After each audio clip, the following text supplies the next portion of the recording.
What is up, DTube Steam blockchain? So today I want to talk a little bit about Myers-Briggs personalities. So this is basically a personality test that will put you in a box of, there are 16 different types, 16 different personalities. And you can even go down further where each type has an enneagram. So each type can also be put into, I think, 10 categories, right?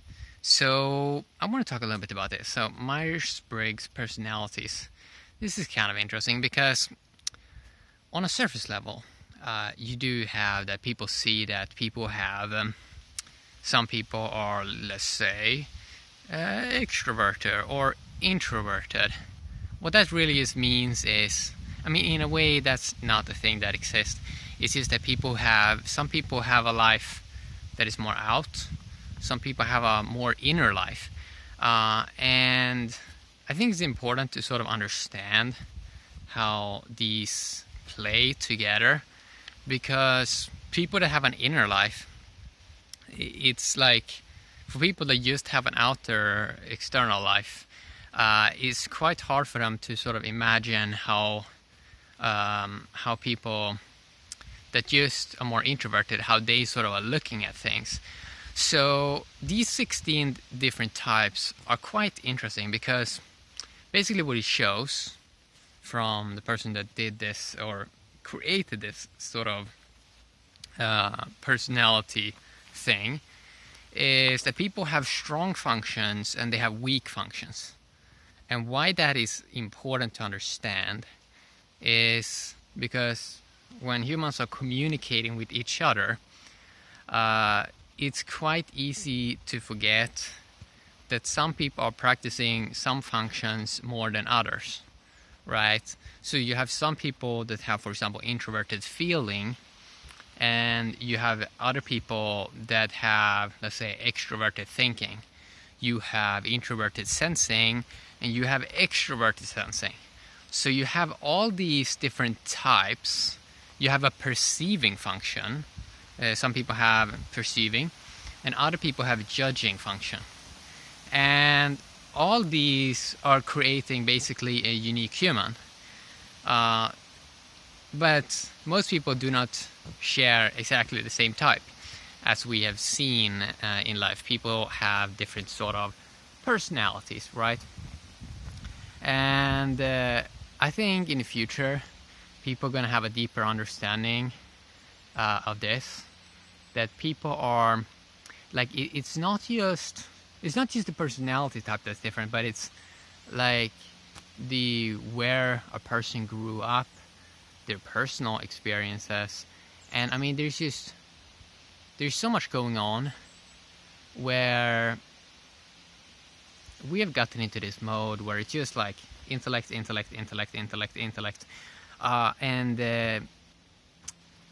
then it's not, you don't get a complete view, right? Because the intellect tries to come to some point or to some conclusion about life.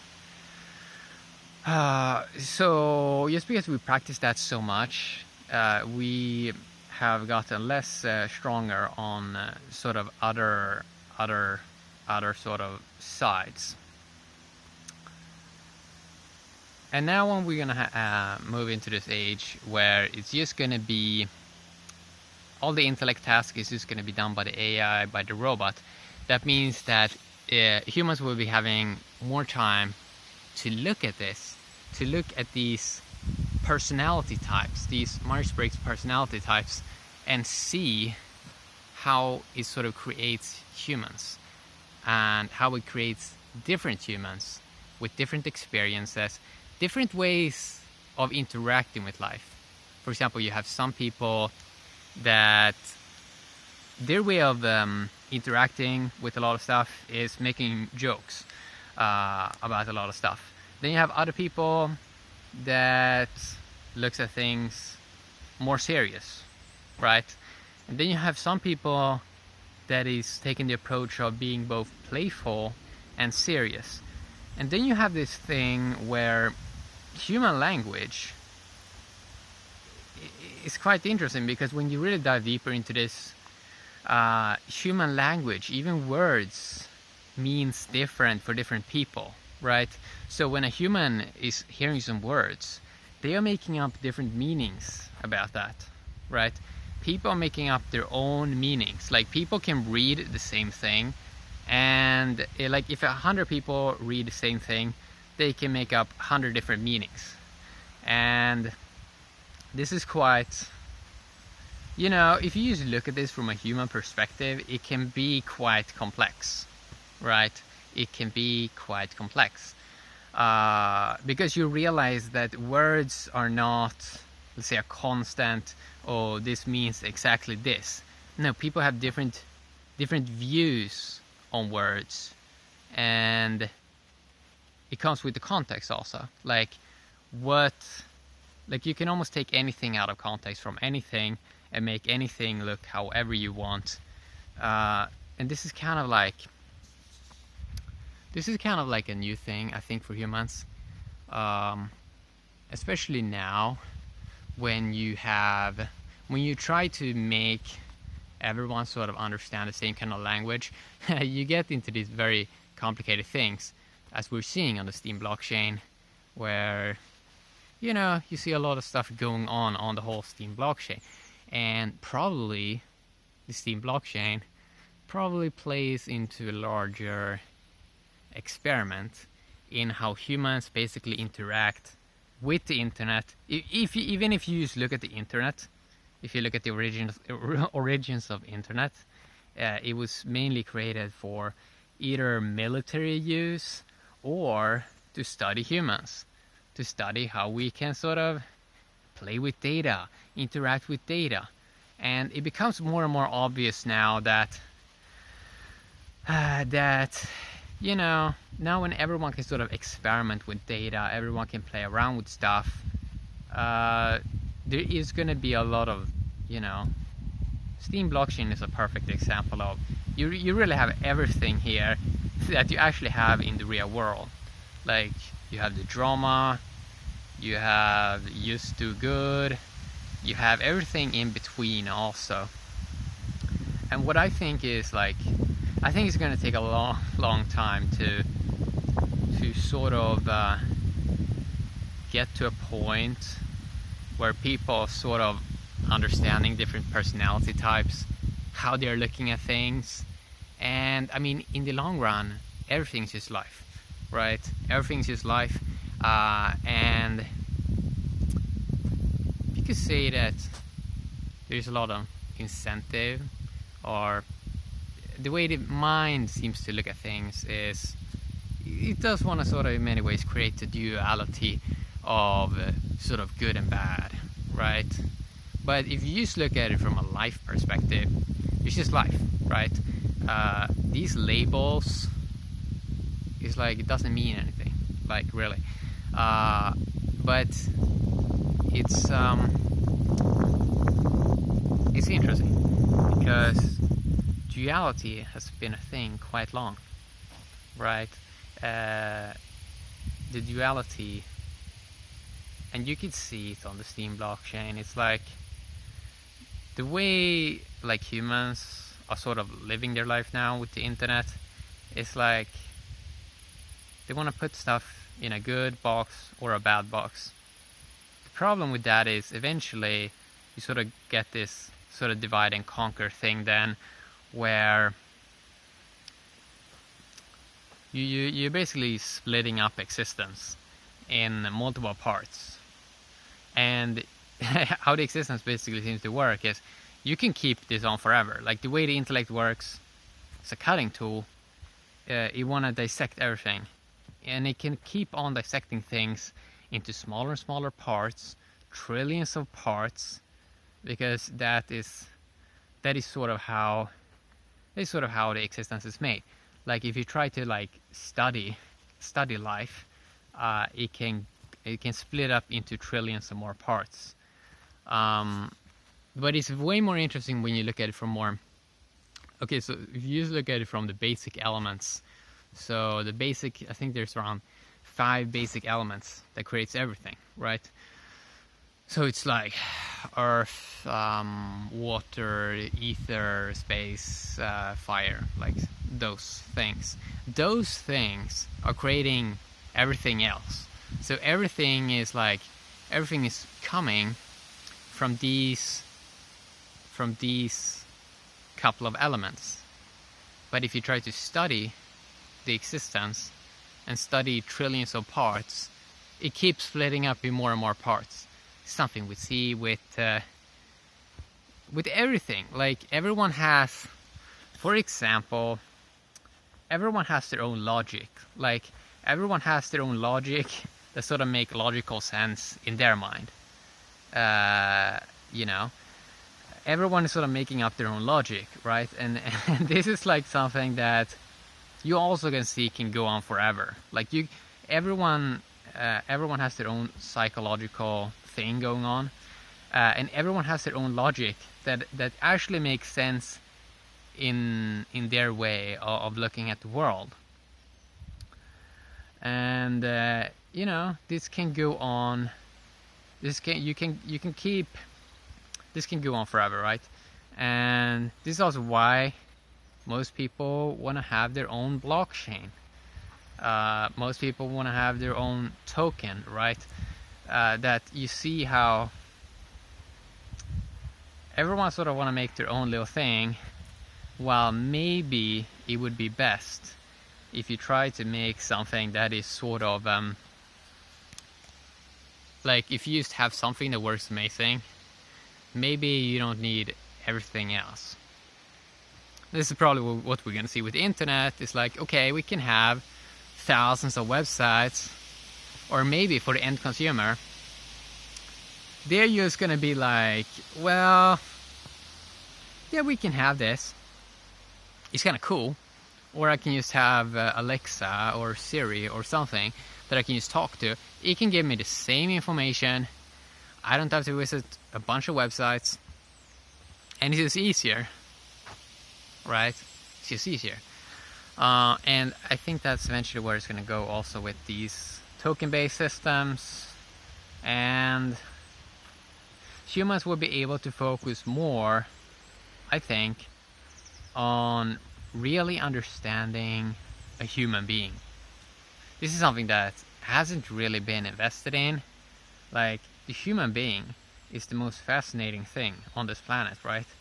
But they're also very, very nuanced, complex. There's a lot of stuff going on. For example, the way I look at the human is, I mean, they can change from day to day. They may have some, especially like if you have a person with introverted feeling, the way maybe they had an event going on in the day that sort of made them feel something, that sort of made them want to express something. And it's like, it can be something that was for that moment, and they basically had, you know, some context for that moment. And then it's like, humans are basically complex. Humans are very complex. And I don't think a human is a robot. The way I think some people want to sort of stuff it into that humans are sort of robots. They're kind of simplistic. They don't have a heart. They don't have a soul. All of this. I mean, I think in some ways humans sort of want to... Humans see in many ways it has a threat, the artificial intelligence and all this. Well, in fact, I mean, that's just a pop-up. Or that's just a pop-out from us humans. Like, recording this video with my smartphone, the smartphone is basically a pop-out from the brain gadget that we have up here, right? So it's like, it's the human being that is the most interesting thing about this place, right? Because every human is kind of has their own sort of experience, has their own sort of ways of interacting with stuff. And I think the only responsible way, which I've heard, from another person to interact in many ways with this existence is both be able to be playful and serious at the same time, right? Because we're used to pop up, like we're used to pop up on this place, we popped up, and then we're gonna pop away, right? And it's like our role in this existence is like, I mean, if you just look at it, I mean, how much can a human do? Like, yeah, in theory, they can do a lot. But also, if you just look at it, it's like, how much intelligence can you gather? How much can you do yourself? I mean, it's not that much, right? Most stuff at this place has already been given to a person, right? Like most of the grace is sort of already here, right? And then the human just tries to figure out a lot of stuff by looking at the existence, interacting with people, and just trying to work things out.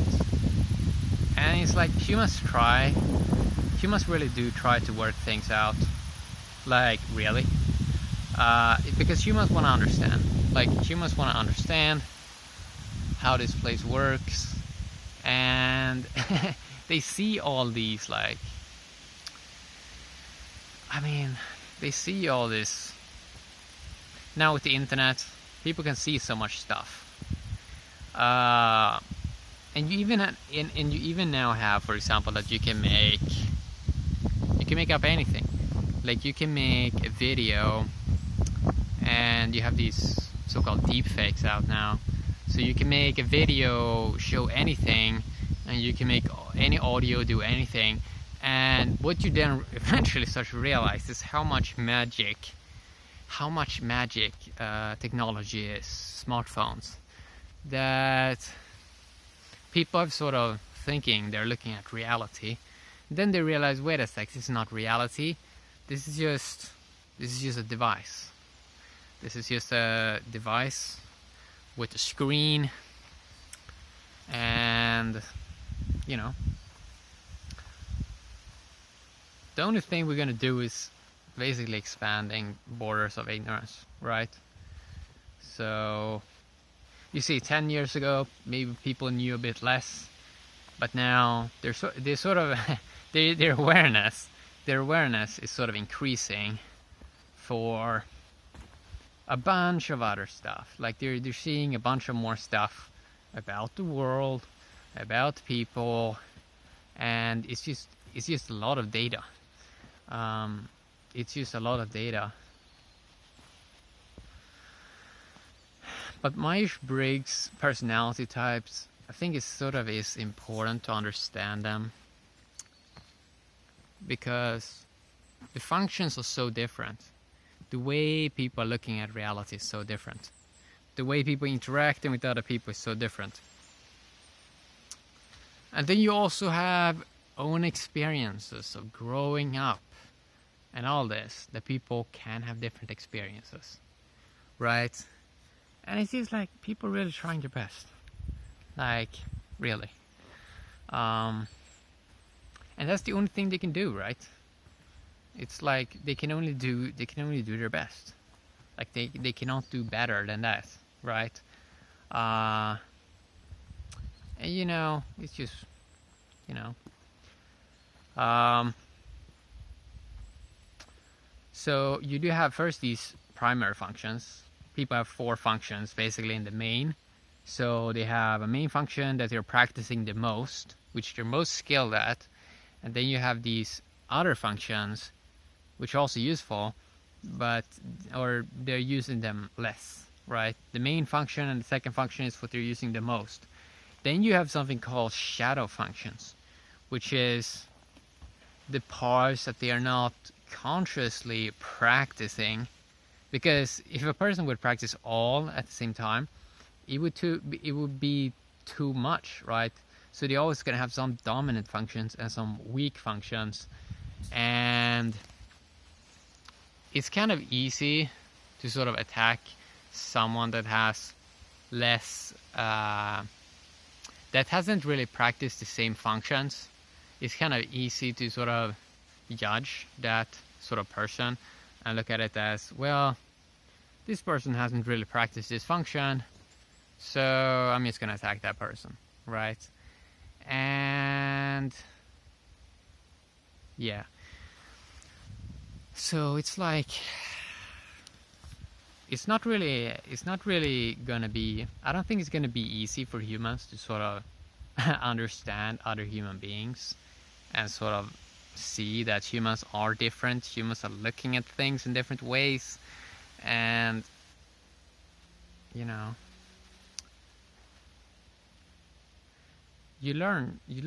see.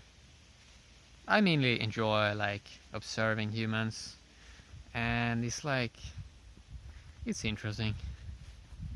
You learn more, and you eventually come to, like, you have to sort of in many ways come to an acceptance point of, it's like, well, humans are different, right? Like, you have different functions you're practicing, I have different functions I'm practicing, but everyone is sort of trying to get to the same place, right? Everyone is sort of trying to move stuff forward, because everyone sort of wanna have a better place, or like they want to have like a better place. They want to have a future, right? So yeah, that's what I want to talk a little bit about today. I think it's really going to be important that sort of that people understand that different personalities exist, different views on stuff exists, right? And that's what I want to talk a little bit about today. Yeah. So have a great day, DTube. Have an awesome day. Steam blockchain. Bye bye.